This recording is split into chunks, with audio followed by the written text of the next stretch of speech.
Welcome back. So this is part 2 of the video, or second. It's the second video, but we're filming it all at once, so it's super confusing in my brain. Remember last time we said we were going to do 2 recipes? This is number 2. Yes. So, yay! It's the, what did you call it? I called it Delzoun. It's probably not pronounced that, but that's what I called it, and in my mind it forever shall be. Delzoun Tide Me-Overs. So basically it's meatballs in a really, really lovely sauce. Yep. So looks awesome. We are going to make a double batch, actually, and put some aside for later, because having dinner ready is super, super, super nice when you have kids and a business. No kidding. So. Alright, so right out of the gate, we need our heavy cream, eggs, and bread. I will go fetch that. Thank you. I'll stand here and look pretty. You are pretty. I am pretty. Alright, so. Well, I look prepared in advance. Sort of. Do the crust needs to be there? No. And this isn't just because we're kids at heart, although our kids love crusts. It's because the recipe said, no crusts. No crusts. Bah! Did you eat crusts when you were a kid? Yes. I did too.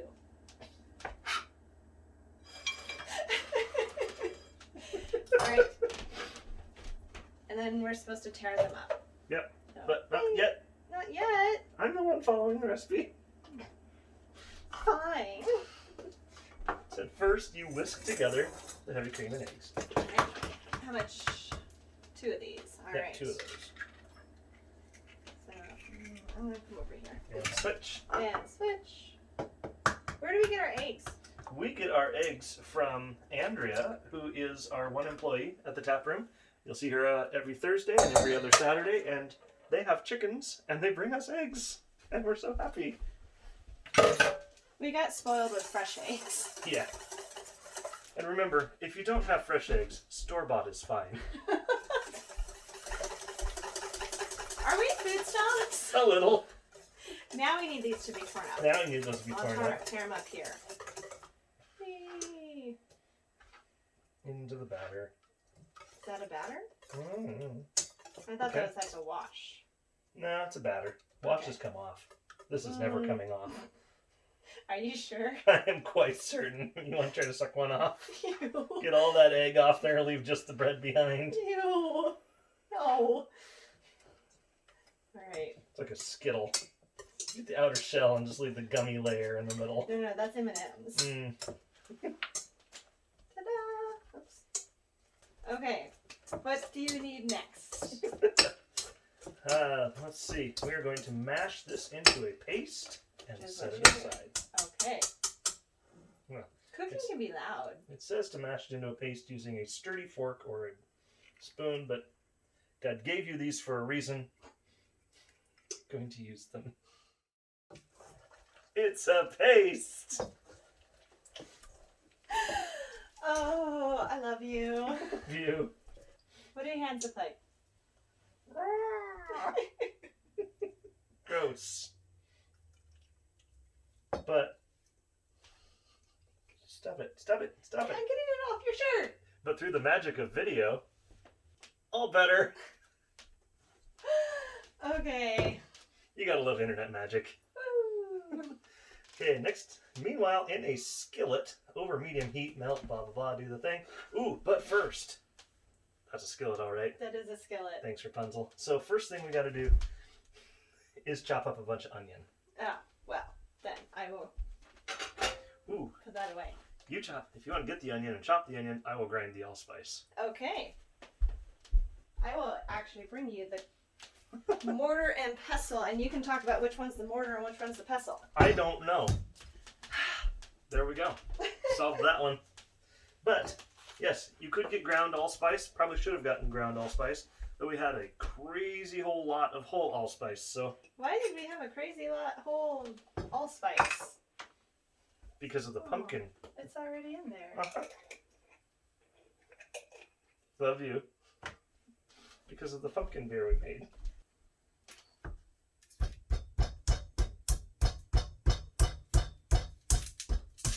Are you getting out aggression? No, I'm pretty chill right now. There we go. You have to break up all the big chunks first. Now, if you don't have a mortar and pestle, what else could you use? You can buy ground allspice. Could you also use a coffee grinder? You could use a coffee grinder, although for this particular recipe where it only calls for a very, very small amount, it's kind of rough to get a coffee grinder to actually do that trick. But you could buy a bunch of it and grind a bunch of it and then make a lot of this. Cool. Onion. I'm going to turn the heat on for the skillet. Okay. Is this the right way to cut up, to dice up an onion? Probably not. It's close enough. It's going to end up diced, isn't it? Yes. But there's going to be some chef someday who sees this and goes, no, no, what are you doing? That's so wrong. Well. I don't claim to be a chef. I did not go to France and learn. I never understood that. It's like, how do people do that? Do they just kind of show up in France? It's like, hey, I'd like to intern at this restaurant. I imagine That's what they make it sound like on Food Network. I imagine there's probably a rich culinary program over there, and you just become part of that. So we're showing how I chop onions, which is very different than how Mark chops onions. It's not that different. Well, you come out with like all of these like perfectly same size, symmetrical. That's what I was going You're for. not that close. You're doing a good job. Speaking of what we're going to put it in, though, we're putting it in cast iron today. And that's only because this is what we had handy. You can use stainless, you can use ceramic, anything you like, non-stick, it's all the same. Also, cast iron, super cool. We really like cast iron. It's super nice. Sometimes it gives a really great flavor. If you're slightly anemic, it actually helps a fair bit too. It's just all around fun to cook in, and those things get rocket hot really fast, and they hold their heat well too. So. Yes. All right, there's the onion. Sweet. You're gonna need that. What for? Butter, because it's a butter knife. That. All right, so this is going over into the pot. That's 1 tablespoon. enough. That goes there, that goes there. And then this goes in there, right? Onions. Preferably in the pan. Easier said than done.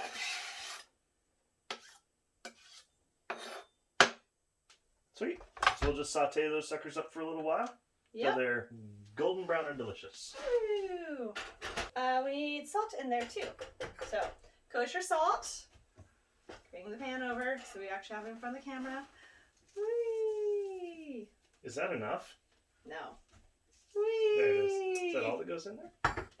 Just says onion or salt. Okay. Onion and salt. Cook until softened. And then you add the allspice and cook until fragrant. Fragrant? Fragrant. Okay, fragrant it is. Fragrant. All right, so the onions are softened, and my lovely assistant brings over. We add in the allspice. See, it all got in there. Now it says to cook until fragrant. And the reason why I'm not doing this on the stove, remember that little bit we said about cast iron really hanging onto its heat well? We did say that, right? We did say that. There's still plenty of heat in here to cook till fragrant. Is it fragrant yet? Not really. Well, it's getting there. There it is. Yeah, there it is. All right, so we're going to set this to the side for a few minutes because we need it to cool down a little bit. It says to room temperature. That's not going to happen. No. All right, so go put that back on the stove and turn the heat off. And then we are putting in ground meat into our lovely bread. Bread paste. And heavy cream paste. Bread paste. Bread paste. Needs a jingle. Bread paste does whatever a bread can. Except it's paste, so it's kind of gross. Wash your hands with video magic. Bread paste. Okay, so we put in the ground pork. Blech.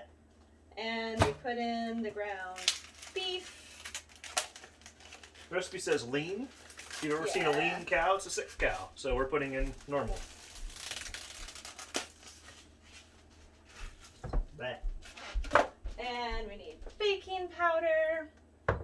different from baking soda. Do not get those two mixed up. Yes. So the cool thing about baking powder, the way that I do my baking powder, way that I measure, is I get it in the spoon, and then I just smoosh it against the side of this thing.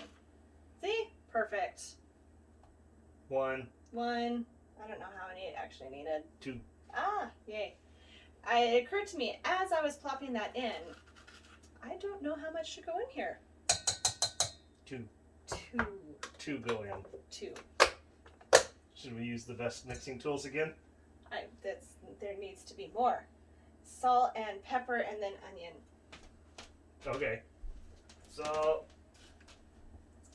Why did you use a measuring spoon? it's important for me.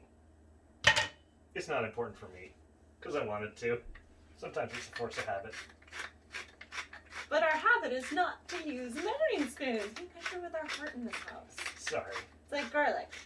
Oh, The yeah. recipe calls Garlic for you 3. measure with your heart, yes.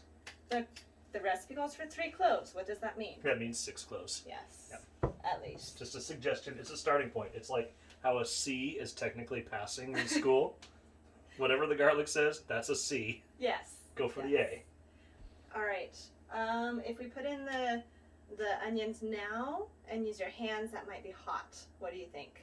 I think I should mix this a little bit first and then put the onions in. Make a well. Mhm. All right. How do you make a well in food? Well, you Which is- start by mixing it. Usually you do a well when you're doing like flour and making dough. Well. Oh. Is this wait in a well for Lassie boring? Sometimes. All right, I'm bringing the onion. Okay, bring the onion. I have brought the onion. That smells good too. It's not really a well, but okay. It's more like a pit. Like a deep pit you get water out of. Is it a pit of doom? Maybe. Maybe. Look at all that allspice deliciousness. Now, if you can't find allspice, this isn't allspice, is it? It is allspice. Okay. If you can't find allspice, there are substitutions. Just look them up online. A little bit of cinnamon and a little bit of clove will get you most of the way there. But we had allspice. Because of pumpkin beer. It's a pumpkin beer. All right. So it doesn't say anything specifically about like putting olive oil on that. Probably because that has plenty of fat in it. Could very well be. Should we put oil on it? Yes, we very well should. All right. Oil.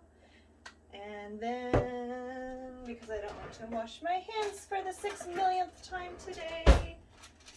So I'll be doing all this then? Yes. Okay. In that case, I'm internet magicking my hands and then getting them wet because it's going to make it a lot easier. I'm waiting to do the magic. Do the magic hand thing. And just like that. Ta-da. That does make making meatballs a lot easier. Have we not done this before? Nope.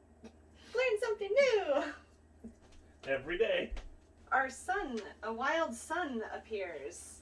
Do you need something, child? Kind of. There. Done. Okay, so scraped everything out of the pan, all the onions. You saw that. We mixed it into the pudding. You saw all that. Anyway, didn't bother cleaning it because the rest of it's going to become a really nice, what would you call it, a gravy? Yeah, gravy. Like a gravy to go over the top of it, and all those little flavor crystals go in there. So, first things first, turn on our pan again. I'll turn on the oven. The pan's on the oven. You get it. Anyway, what next? So you wiped out the onions, and now you're going to add butter. How much? Enough.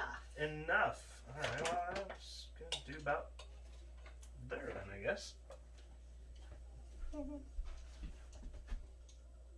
more. A little more. Butter you can't measure with your heart quite as much as other things. And now you want to brown it. What? What's browning butter? That is through the power of internet magic. Now we add in the flour. Why am I doing this? Because this is making a roux. Like Kanga? No. Oh, that's okay. Would you want to cook Kanga? No, of course not, but I would like to have dinner with her. She That seems would be very nice. nice. Alright, so roux is a base for a gravy, essentially. It's butter to varying levels of brownness and flour. Yep. It thickens your gravy up, adds a really nice nuttiness to it. And this is looking truly fantastic. Okay, what next? Broth. Nice. So you're going to whisk while I do this. So this is chicken broth. You could use any kind of broth you want. Veggie broth is really good.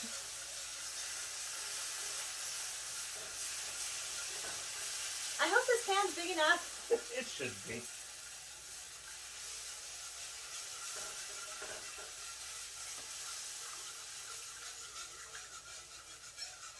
Do your snappy thing.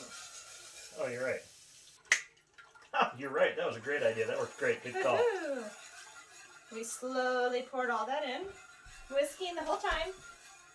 For realsies. And now it's gravy, right? No, you're going to continue whisking that for 2 minutes. Aww. Do the snappy thing. Ah. Whisk, whisk, whisk. Ah! I made a kid. That was fun. Okay, cool. 2 minutes of whisking her up. Thank you. I made 2. What magic is this? That's fantastic. All right, kiddos, you can go back. Thank you, guys. Internet magic. Yes. You got to do the fun part of making the kid. All right. The mixture that I made earlier with the soy sauce and all of that is right here. We're going to pour it in. And then another 2 minutes according to the recipe. So here's a fun thing we learned from one of our favorite cooking shows. Whenever you're working with a roux or cornstarch or just flour or something like that, it never reaches its full thickening potential until it reaches a boil. At that point, it's as thick as it's going to be. Alright, looks like the gravy is pretty much done. We'll set it aside to cool. Now you'll notice the meatballs aren't cooked yet. Remember, we're doing 2 recipes at once here. Normally you would cook those first so that everything finishes at the same time, but in this case, this will stay plenty warm. We'll pull it out. Everything will be perfect. Alright, ready to cook the meatballs? In the oven they go. Yay!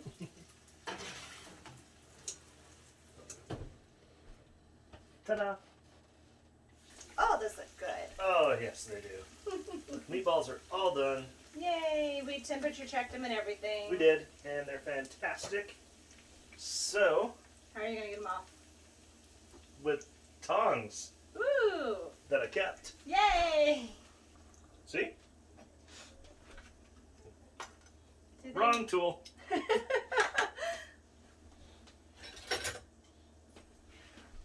See? It's okay, I wasn't as exuberant as I should have been about the tongs. You don't want to burn yourself? Not this time. Not ever, actually. That's really no fun. So what's the plan with these? How are they going to be served? Drowned in gravy is the plan. Drowned in gravy. Yes, that gravy that we internet magicked and I made 2 kids. That's what we're going to put on this. All by yourself. No. Mostly by yourself. I did a lot of work. Yum. Alright, so this needs to go away. This needs to go away. That probably needs to go front and center. Yes. Ta-da! Should we try the meatball by themselves, though? Oh, sure. Wow. That is pretty incredible on its own. Mm-hmm. You really get that savoriness going in there. The allspice. And the richness from the onion. That is fantastic. Mm-hmm. Meatballs are good on their own, but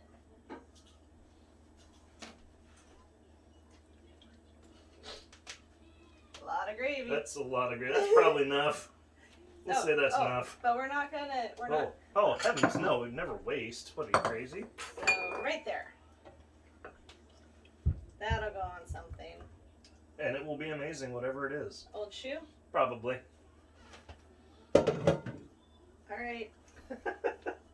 That's how you do that. I'm not sharing this meatball. Nor am I. I'm getting a lot of sauce off of it. You betcha. Or on it, rather. Is it being saucy? It is. Oh. Oh man. It's even better with the sauce. That's unreal. That is meant to be that way. Mm-hmm. That's so good. It's so good. So this one, We've got an actual dinner in there. I know. So this one is 6 stars out of 5. Yeah, this is delicious. These are amazing. This would be really good with crusty bread. This would be really good with anything. A good mead, maybe. Ooh. So, what's the conclusion? We calling this one? This is good? Is this a This is repeat? Mm-hmm. Nice. Recipe was easy-ish to follow. Took about how long it said it would, considering we made a double batch. I'd say Yeah. the timing was about right. There was We a lot of ingredients in this one. Don't be scared by the ingredients. Yeah. You just keep following along. Add a little bit of this, a little bit of that. That's the wrong one. This is the right one. Yeah, but they're all easy. They're all simple to use. So, yeah. Readily available kind of stuff. This was definitely a win. Yes.